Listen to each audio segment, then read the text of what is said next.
मुस्तफा से वफा, सुभान अल्लाह, मुस्तफा से वफा ज़रूरी है, मुस्तफा से।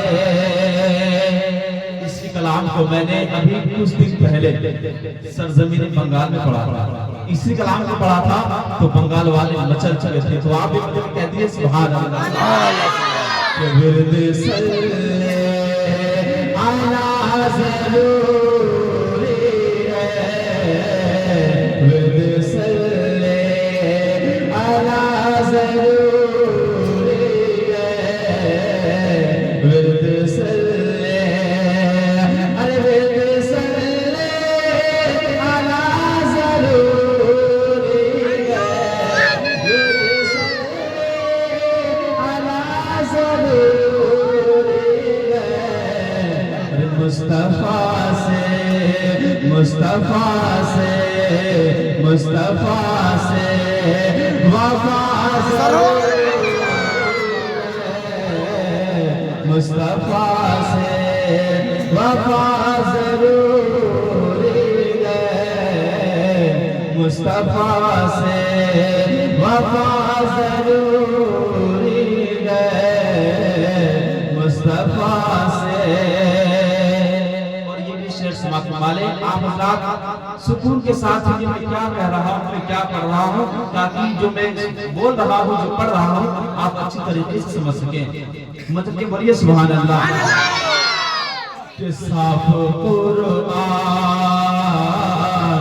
के साफ कुरान में लिखा प्यारे, साफ कुरान में लिखा प्यारे, साफ कुरान, अरे साफ कुरान में लिखा प्यारे, साफ कुरान में लिखा प्यारे, अरे साफ कुरान में लिखा प्यारे, साफ कुरान में लिखा प्यारे।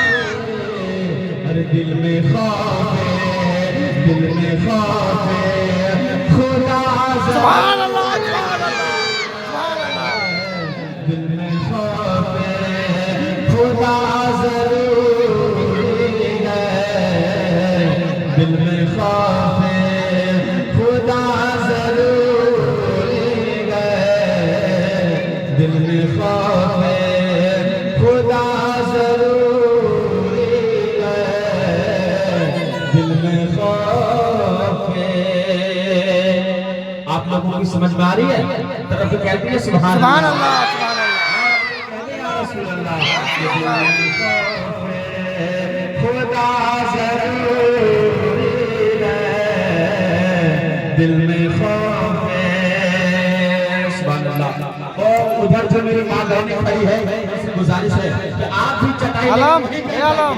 बस ज़्यादा नहीं 20 मिनट और बचा है, वहीं आप चटाई लेकर बैठ जाइए। और जहाँ अल्लाह और उसके रसूल का जिक्र होता है, वहाँ एक जन्नत की किराई को बनाया जाता है।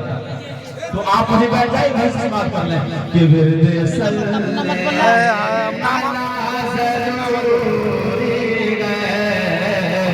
मुस्तफा से। और मैं शेर में इसका हौसला फरमा लें कि पंजे वक्ता नमाज दिल से पढ़ो, पंजे वक्ता नमाज दिल से पढ़ो, पंजे वक्ता, अरे पंजे वक्ता नमाज दिल से पढ़ो,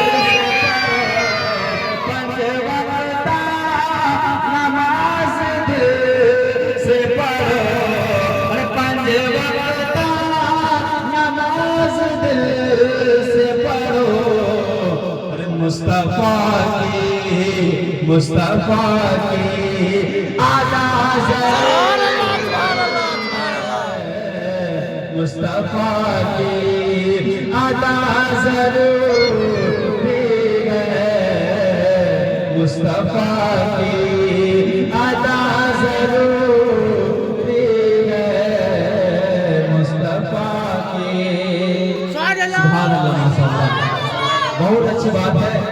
हमारे नमाज हजरात भी आ रहे हैं माशाल्लाह सुभान अल्लाह, तो कहते हैं सुभान अल्लाह। सुभान अल्लाह। कि मुस्तफा की वफा ज़रूरी है, मुस्तफा की वफा ज़रूरी है, मुस्तफा की। सुभान अल्लाह माशाअल्लाह, आराम से सुभान अल्लाह माशाअल्लाह। अल्लाह ताला आपकी हर एक कामयाबी को पूरा करे। आप लोग देखिए, मैं जब इशारा करूं तभी सुभान अल्लाह बोलिए, वरना आप मतलब ऐसा हो जाएगा कुछ पढ़ रहा हूं तो समाप्त कर दिया ना, जो मैं पढ़ रहा हूं उसको सुनना कर, मैं क्या कह रहा हूं उसको समाप्त करवा दें। अब बहुत अच्छा शेर पढ़ रहा हूं जो उनके लिए है, जो मुसलमान तो है माशाल्लाह, बहुत अच्छी बात है, लेकिन दाढ़ी नहीं रखते हैं, उनके लिए मैं एक शेर पढ़ रहा हूं, समाप्त करवा लें। सबके साथ कह दीजिए आस्ते आवाज से सुभान अल्लाह। सुभान अल्लाह।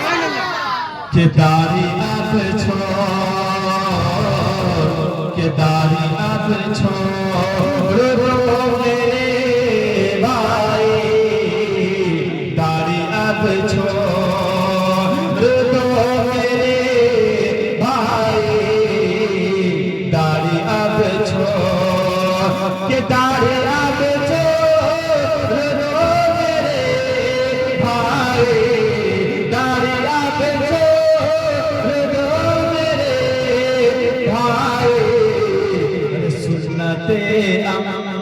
सुन्नते बिया सुभान अल्लाह। सुभान अल्लाह। सुन्नते बिया ज़रूरी है, सुन्नते बिया। देखिए, दाढ़ी रखना हमारे रसूल की सुन्नत, अल्लाह के रसूल की दाढ़ी रखना सुन्नत है, और ये बुरा मानने की बात नहीं है। आप मुसलमान हैं, याद रखें, मुसलमान के लिए एक दाढ़ी रखना सुन्नत रसूल है। और ये आका की हदीस है कि जब कोई मोमिन इंतकाल कर जाता है, जब कोई मोमिन मर जाता है, जब उनको लोग कब्रिस्तान जब कब्र में उतारते हैं, तो ये हदीस पाक में लिखा है, मेरे नौजवान आप लोग थोड़ा खामोश रहें, उसमें लिखा है, हदीस पाक में लिखा है कि जब कोई मोमिन, जब कोई मुसलमान इंतकाल कर जाता है, और जब कोई मुसलमान इंतकाल करने के बाद जब उसे कब्र में दफनाता है, तो अल्लाह के रसूल जब उनके कब्र में तशरीफ लाते हैं, अल्लाह के रसूल जब उनके कब्र में आते हैं और देखते हैं कि उनके चेहरे में दाढ़ी नहीं है, तो अल्लाह के रसूल उनको देखना गवारा नहीं करता, अल्लाह के रसूल उसको देखना गवारा नहीं करता, अल्लाह के रसूल उसको देखना नहीं पसंद करता है। तो मेरे भाइयों, याद रखें, मौत एक दिन आनी ही है, और हम फख्र करें कि हम मुसलमान हैं, और मुसलमान के लिए एक दाढ़ी रखना सुन्नत रसूल है। सुभान अल्लाह। सुभान अल्लाह। इसलिए मेरे भाई, कब तक ऐसे जिएंगे? दाढ़ी रखना कोई बुरी बात नहीं है, मैंने आपको बता दिया, बल्कि सुन्नत रसूल है, और ये हदीस कुदसी है कि दाढ़ी रखना एकदम सुन्नत है, और इसके मुताबिक चलना ये भी सुन्नत है। तो मैं शेर पढ़ता हूँ, अब ये शेर में अब माँ बहनों में पढ़ रहा हूँ, समाज को माने मुझे कह दे सुभान अल्लाह। कि फातिमा की, फातिमा की कनीज़ बन जाओ, फातिमा की कनीज़ बन जाओ, फातिमा की, अरे फातिमा की कनीज़ बन जाओ, फातिमा की कनीज़ बन जाओ, मेरी बहनों, मेरी बहनों हया ज़रूर, सुभान अल्लाह। सुभान अल्लाह। मेरी बहनों हया ज़रूरी है, मेरी बहनों। ये शेर का मतलब आपको मैं समझा देता हूँ। मेरी बहनों हया जरूरी है। आज तो हाल ये है कि अभी भी आप अगर यूपी के इलाके में चले जाएं तो वहाँ पे देखें कि मेरी माँ बहनें साड़ी नहीं पहनती है, इस्लामी लिबास पहनती है। इस्लामी लिबास किसको कहते हैं?